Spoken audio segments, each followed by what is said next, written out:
know I got enough to get.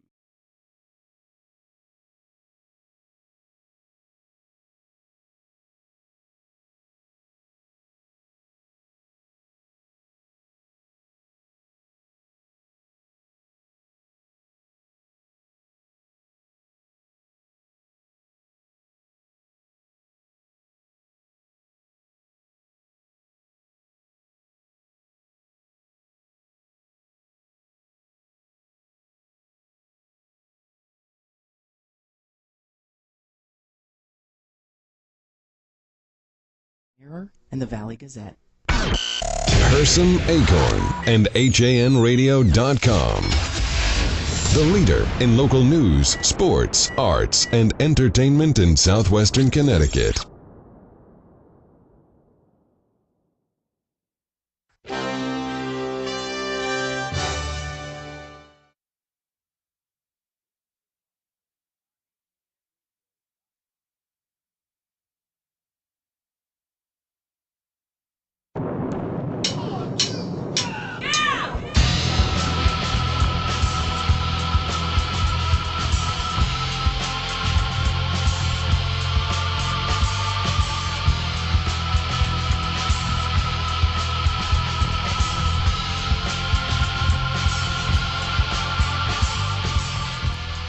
Well, we continue to be on location, and here we are once again for this Monday. It's Nutmeg Sports on HANradio.com and streaming live along the Hersam Acorn Network with our entire crew here at Ridgefield. I'm Rob Adams, Eric Gendron right now directing. He'll join us in a little bit. Marty Hersam behind the camera. Kate Chaplinsky, Tracy Iazzi, Josh Fisher, all in the background as well. We're here for baseball in a little while as the hometown Ridgefield Tigers host the New Canaan Rams, and that comes your way at 4 o'clock. 3:50, we'll say, give or take, for the pregame show. Josh and I on the call. Maybe see if Eric joins us as well, but that's coming up in a little while from now as we get a look at these Tigers. First time we will have seen the Tigers this year, and coming into today, the Tigers 3-4, but 5-4 overall. So trying to make a run for a playoff spot, at least in the state. You need 8 to do that because you need to get 40% of your wins. So 8-12 gets you a playoff spot. On the New Canaan side of things, they have been very good, and we saw them earlier in the year, 5-0 in the FCAC, 6-1 overall. So we welcome you to Ridgefield, this multi-named facility. I was telling Eric before the broadcast, and Eric's covered sports around these parts for quite a while, that, you know, this place has so many names. The scoreboard says Tiger Stadium on it. The name of the park itself is Governor Park. Chicooly Field is one of the names that I know Tim Murphy has told me, and the old high school as well. So take your pick. Of course, it's the Ridgefield Playhouse as well, which is back behind us. We were trying to figure out as we opened the show, there is a tour bus out in the parking lot taking up probably about 10 parking spaces over there. And we think we have figured out the identity of the bus belongs to the Water Boys. We're not sure. Daughtry coming to town tomorrow night here at the Ridgefield Playhouse. So, and after that is Kumiko the Treasure Hunter. I don't know. I just look into these things and see what I can find out before they get to the Breakfast Club 30th anniversary. So, for you 80s people. Anyway, enough free Ridgefield Playhouse publicity, although we love the Ridgefield Playhouse.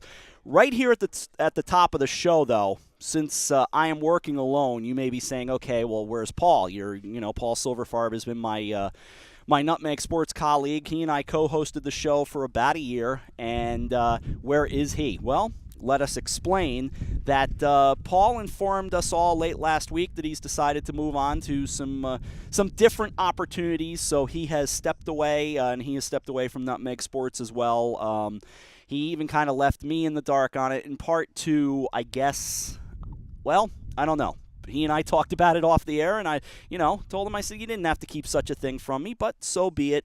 He's doing what he thinks is best for Beth and the kids, and so we will miss him. Perhaps we will talk to him down the road, but Paul has since moved on, and that's kind of the way it all goes. He and Carol Melgar both left the organization. In fact, late last week, you might have heard Josh and Kate and John Kovach talk about it on Behind the News last Friday, so In any event, we move on. Eric will be a part of the show. Josh will be a part of the show, and we're hoping all of our Hersam Acorn sports editors will be a part of the show as well. Dave Stewart, of course, Tim Murphy, Mike Suppy, Bill Bloxam, Rocco Veluzzo, JB Cousins. JB's not as excited to ever go in front of the camera or microphone, so maybe not JB per se, but the rest of the guys are normally pretty interested in joining us here on mic, and I'm sure we'll be able to drag them on at one time or another. So that's where we stand. We're happy to have you along. It's a late start today because of just trying to set up here at Ridgefield, so a little bit of a late start for us. On the national scene, we can spend a moment there. Of course, worlds collided. The New York Mets thought they were going to take over the world, and, well, they didn't even take over New York by the end of the weekend, losing 2 of 3 to the Yankees, which surprised me. I thought the Yankees would go out there and drop 3 straight. Didn't happen. Instead, the Yankees got the big win on Friday night to get things started. The Mets behind Matt Harvey on Saturday, and then the Yankees last night at the stadium. So 2 out of 3 for the Bombers, and so much for rumors of the Yankees' demise not necessarily happening, and the Mets have not indeed taken over New York. So, but it's just amazing. You know, we could do whole shows on fan behavior. I think that is one of the more fascinating things in all of sports, is how exactly fans react to things. Now, one of the great fan bases perhaps in all of sports is Red Sox Nation. They've always been very solid, but even they picked up people on the bandwagon as 2004 came to be, and then 07. And, you know, a great friend of mine is a big Bruins fan, and I remember the Bruins winning the Cup, a few years ago, and I remember saying to him at the time, get ready, here they come. All of a sudden, these people who had never seen a hockey puck now are longtime Bruins fans. It's the nature of the beast. So now you watch as the Met fan begins to crawl back out of the woodwork all these years of, we've had nothing to cheer about. Give us something. Well, there was a lot of running of the mouths last week, and all of a sudden Friday night, not a lot of people saying, hey, good job, Yanks, on the win. So that's again, nature of the beast, way it goes. But in any event, again, I could do whole shows on fan behavior. Let's look, as we spin it back locally, let's go back to FCAC standings, because I want to look at the FCAC in terms of the baseball standings. In the West, now they still do divisions, and to me, at least in the FCAC, division championships, they're nice, but it doesn't really mean a whole lot, because it's not like they were doing in the FCAC football championship for years, in which, you know, whoever won the West and the East played in the FCAC championship game. That's now fairly meaningless. The division is nice, but it is what it is. So as I look at the Western Division, here's what I see. I see Stamford at the top at 4-3, followed by Danbury, Greenwich at 2-3 right now in the FCAC, Trumbull, West Hill, and Central rounding out the division. Stamford having a 6-3 year, Danbury at 4-4, and we wondered what the Greenwich Cardinals would be like coming off last year. Good team, not great team, but a team that could make some noise. Well, this year they're struggling to make noise, but again, at 2-4, they've got some work to do before they're able to make a playoff run. In the Central Division, Norwalk is 6-0, but they're 7-1 overall. Now, their game against the Brian McMahon Senators up in Cooperstown turned out to be a non-FCAC conference game, so as a result, the Bears stay at 6-0, and they are 7-1 overall. As we said to you before on Nutmeg Sports, we know the Bears won loss on the year, and it was a pretty decisive one, 7-3 at the hands of those crosstown Senators. But again, the two teams met once already, and the Bears won the FCAC, the actual FCAC game. Followed in the division is Ward. Now, Ward has stumbled a little bit. They're 5-2 in the conference, but they're 7-2 overall. I still think they're a big factor.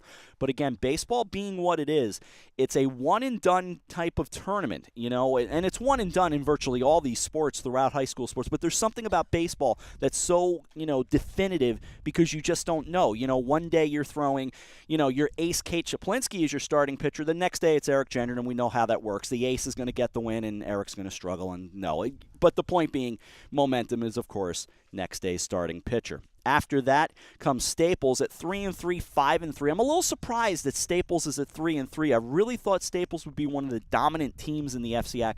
And again, they're 5-3. They're going to make a playoff run in the state. But in the conference at 3-3, they have some problems right now. Then comes Ridgefield, we said 3-4, 5-4 overall. Now, who is this Tiger team? Again, it's a team that, much like last year, had its peaks and its valleys as it tried to run its way into 2 playoff scenarios. Right now, kind of a middle-of-the-pack team in the FCAC, but in the state, as we said, at 5-3, they're in pretty good shape.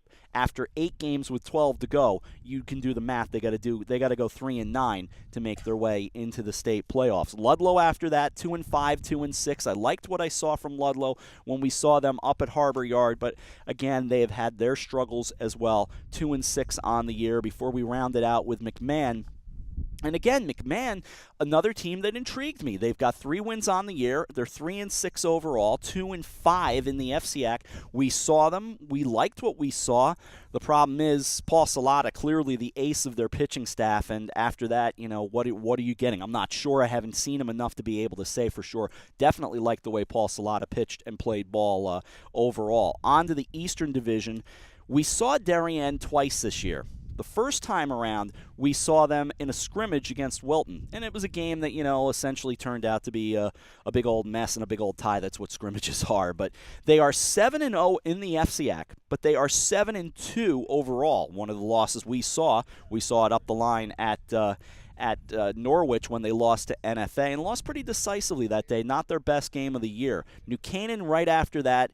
The Rams are 6-1, 5-0 in the FCAC, and again, we'll see them here today against the Ridgefield Tigers. Another team that I thought would be really good, and it seems to be bearing itself out right now, the Wilton Warriors. The Warriors are 5-1 in the FCAC, and they are 7-1 overall. A really good team that Tim Egan's got this year, and he felt pretty confident about that when we talked to him at that scrimmage. I talked to him off the air before that scrimmage that day. He looks like he's got a good team there that's going to be able to make some noise. Again, 8 wins get you into the state playoffs, so he's a win away from doing that. Trinity Catholic next at 6-3, and they are 5-2 in the conference. Good-looking team there for the Crusaders. Down the line, you get to St. Joe's at 3-4, 2-4, before you round it out with 2 of the teams departing toward the new CSC, which is Harding at 1-6, 2-7 overall, and Bassick has yet to win a game, 0-8, 0-6. So that's the way the standings all line up as of right now, and you get a sense for where we are in this baseball season. Some of these teams are right about at the midway point, and it's amazing to consider because here we are making our way into the last week of April, only a few more days before we hit May, and then it's the sprint to the finish line with the FCAC Championship just about a month away right now. So still some work to do before we see that FCAC Championship game, a game that you will see and hear right here on HANradio.com and along the Hersam Acorn Network at Harbor Yard. Again, just about a month away. I believe May 28th to be exact. Is the date of that championship game. And who will it be? As I alluded to before, baseball being such a game, you don't know. Who has your starting pitcher? What's the health of your team like? I mean, it's a little different in baseball than it is in, say, football or basketball or even hockey for that matter. From game to game, you're going with the same goalie. You're not going with the same starting pitcher. In fact, you're limited to the number of outs that a starting pitcher or a pitcher can give you. So that's where we sit with all that. We still have lacrosse to get to. Of course, we had lacrosse here on HAN Radio on Saturday. We saw New Canaan take on Greenwich, so we can talk a little bit more about that and get a sense of where we sit in FCAC lacrosse. So we'll take a time out here on this wild and crazy edition of Nutmeg Sports. Hopefully Eric and Josh will join me in a little bit, but I'm happy to be with you from here at Ridgefield. Can't say Ridgefield High School. You're probably about 4 miles away from Ridgefield High School. This is where the high school team plays. We're out for a break on Nutmeg Sports. It is 2:33 as we continue. Ball game coming up. Pregame 3:50, 4 o'clock first pitch. But we roll on from Ridgefield on HANradio.com and streaming live along the Hersam Acorn Network. Want a new experience in car buying? Scap Chrysler Jeep Dodge Ram with one of the largest inventories of new 2- and 4-door Wranglers. We are Connecticut's Wrangler headquarters. Come visit our new Ram Truck Center. Browse our websites, scapchryslerjeep.com or scapdodge.net to find the new Jeep, Chrysler Dodge car, minivan, or Ram truck you've been looking for. Just 2 miles from both I-95 or the Merritt Parkway exit 44. Save thousands at the award season event, now through April 30th. Breaks, sprains, injuries, and pain can now be quickly and expertly treated at Coastal Ortho Express in Norwalk. Why wait hours in the ER? Save a trip and save money going straight to an orthopedic specialist at Coastal Ortho Express Urgent Care, 203-845-2070. No appointment necessary. Coastal Ortho Express Urgent Care, open Monday through Saturday in the iPark building at 761 Main Avenue in Norwalk, or call 203-845-2070. Fast!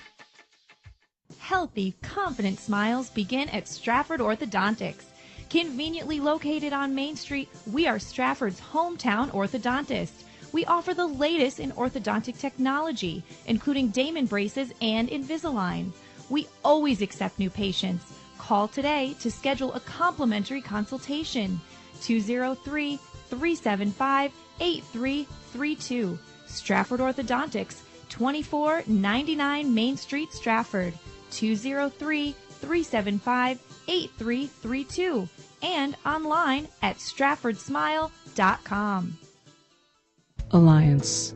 We are an industry leader in coordinating transportation for large events such as corporate road shows, conferences, and special events. Our team of experts understands the dynamics and logistics of high-pressure situations and complex arrangements, all within a rapidly changing environment. Since 1999, we have added charter jets, event management, and personal protection to our range of services.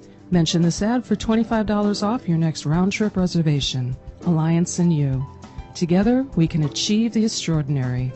855-546-6996 or alliancelimo.com. Yeah, hey, this is John Ratzberger. You're listening to HANRadio.com. Back with you on Nutmeg Sports on a Monday afternoon. I'm Rob Adams. Eric Gendron joins me right now as we come to you live from Ridgefield here at the multi-named facility. Should we add Gendron Stadium to it? Sure, why not? Why not? I don't know if this counts for anything, but on Google Maps it is Chick-fil-A Field. So that's what it's called on Google Maps. So I don't know if we should go with that one. I didn't see anything about Governor's Park here, but it's on the kind of the cornerstone of the park along this new brick that they've put down here. And this is only within a few years old that they redid all this a few years ago. It used to be just one of these kind of chain link dugouts, that they used to have here. And boy, I've had some cold days in this place as you're up at the top of the hill and you got the police department off to our far right. In fact, that's the flag that they use for the stadium is the flag from the police station. So,